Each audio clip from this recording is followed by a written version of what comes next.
Assalamualaikum warahmatullahi wabarakatuh.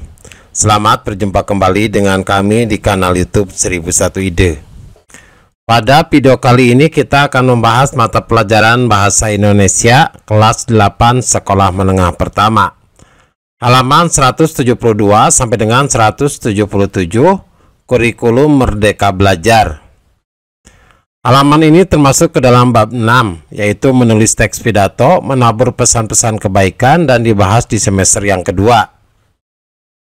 Kita akan bahas kegiatan yang kedua, yaitu menguraikan struktur pidato, dan kegiatan yang ketiga, yaitu bertanya. Sebelum lanjut pada video pembahasan, kami mengucapkan terima kasih atas dukungannya terhadap perkembangan channel ini, yaitu dengan menekan tombol subscribe dan mengaktifkan tombol notifikasinya. Silakan buka bukunya dan perhatikan pada halaman 172 pada bagian B, menyimpulkan pengertian pidato dan struktur teks pidato.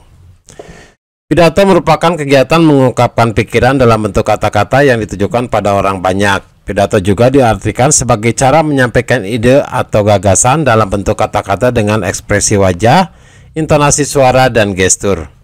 Umumnya pidato disampaikan dengan menggunakan bahasa formal, bukan bahasa gaul atau bahasa dalam percakapan sehari-hari. Pidato memiliki bermacam-macam tujuan, diantaranya memberi informasi dan mengajak orang-orang untuk melakukan sesuatu. Informasi yang disampaikan dalam pidato berupa fakta dan data. Sebelum menyampaikan pidato, seorang pemberi pidato atau orator harus mengumpulkan fakta dan data atau informasi yang benar seputar topik yang akan disampaikan terlebih dahulu. Ada bermacam-macam pidato, diantaranya pidato sambutan, pidato perpisahan, dan pidato peresmian. Pidato-pidato tersebut biasanya hanya bertujuan memberikan beberapa informasi pada pendengar. Ada juga pidato yang bersifat ajakan. Pidato seperti ini sengaja diberikan untuk memengaruhi khalayak. Kalian bisa menemukan pidato itu pada kegiatan pemilihan ketua OSIS, pemilihan umum, kampanye hidup bersih, dan kampanye pemanasan global. Setelah mendengar pidato ajakan, para pendengar diharapkan tertarik untuk mengikuti kata-kata pemberi pidato.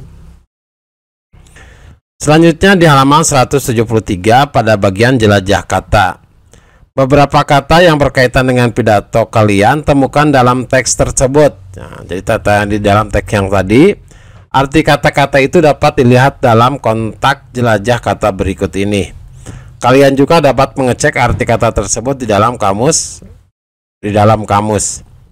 Yang pertama, kata intonasi. Intonasi itu artinya ketepatan irama kalimat dalam berbicara saat berpidato. Kemudian gestur. Gestur artinya gerakan anggota tubuh saat berpidato berfungsi meyakinkan pendengar. Dan yang ketiga adalah khalayak, yaitu orang banyak atau pendengar saat berpidato. Dengan menemukan arti kata-kata di atas, kalian berlatih menggunakan kamus.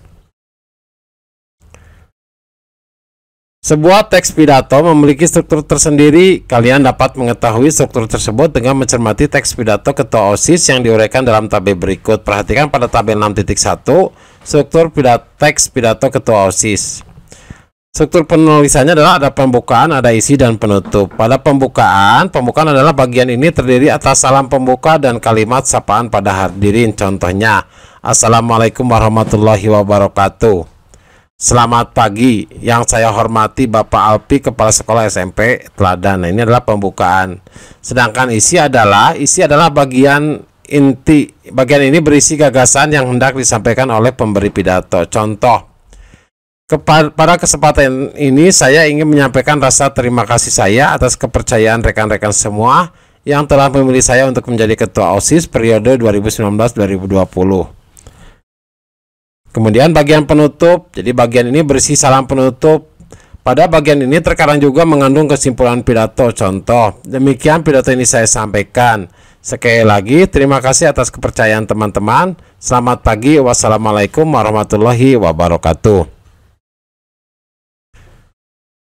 Membaca, bacalah teks pidato berikut lalu uraikan susunan penulisannya. Ini adalah pidato masalah sampah. Isi pidatonya adalah Assalamualaikum warahmatullahi wabarakatuh, salam sejahtera, Om Swastiastu, namo buddhaya, salam kebajikan. Selamat siang Bapak dan Ibu Guru yang saya hormati. Selamat siang teman-teman yang berbahagia. Pada kesempatan ini saya akan berbicara tentang masalah sampah.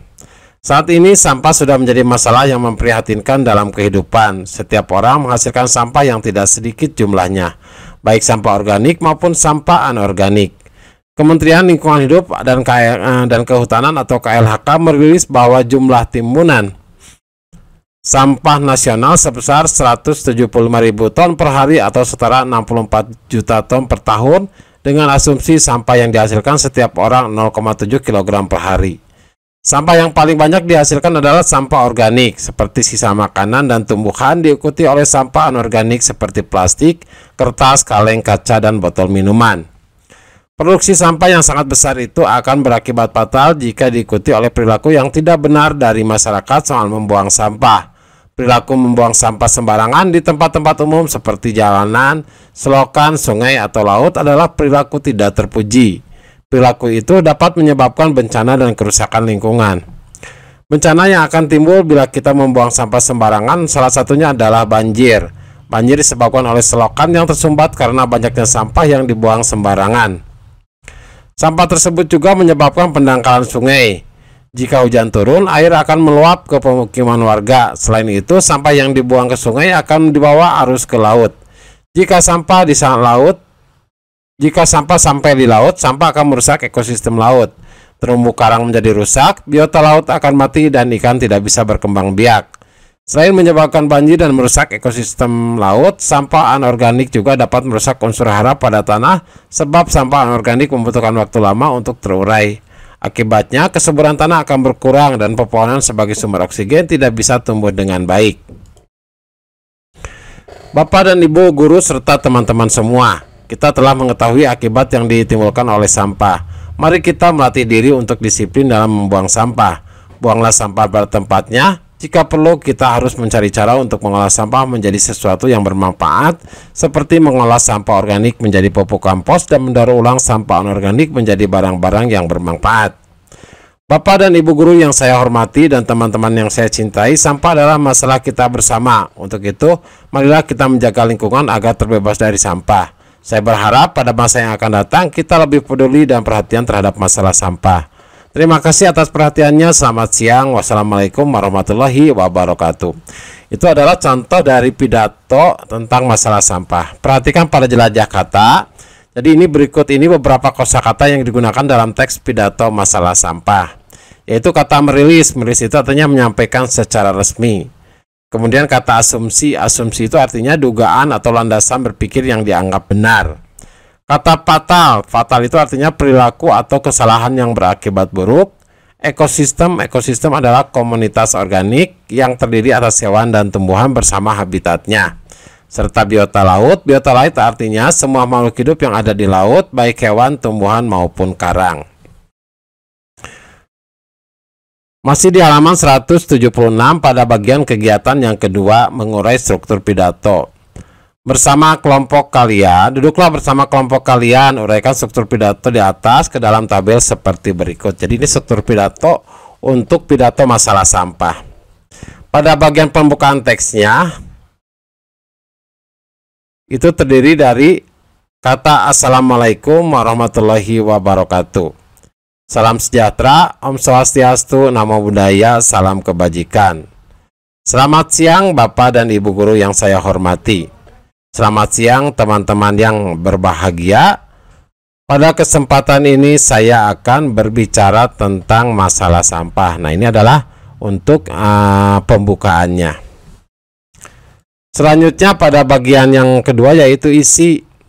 Pada teks masalah sampah, isinya adalah yang pertama, itu adanya di paragraf yang kedua.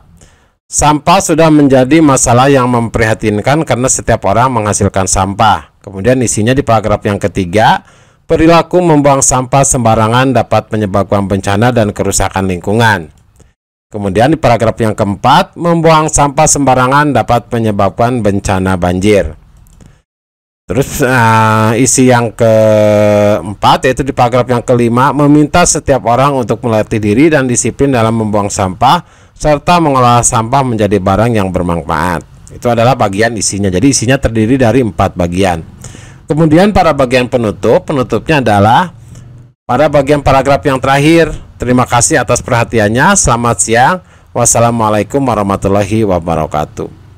Jadi dengan mengisi tabel di atas, kalian berarti menguraikan struktur teks pidato.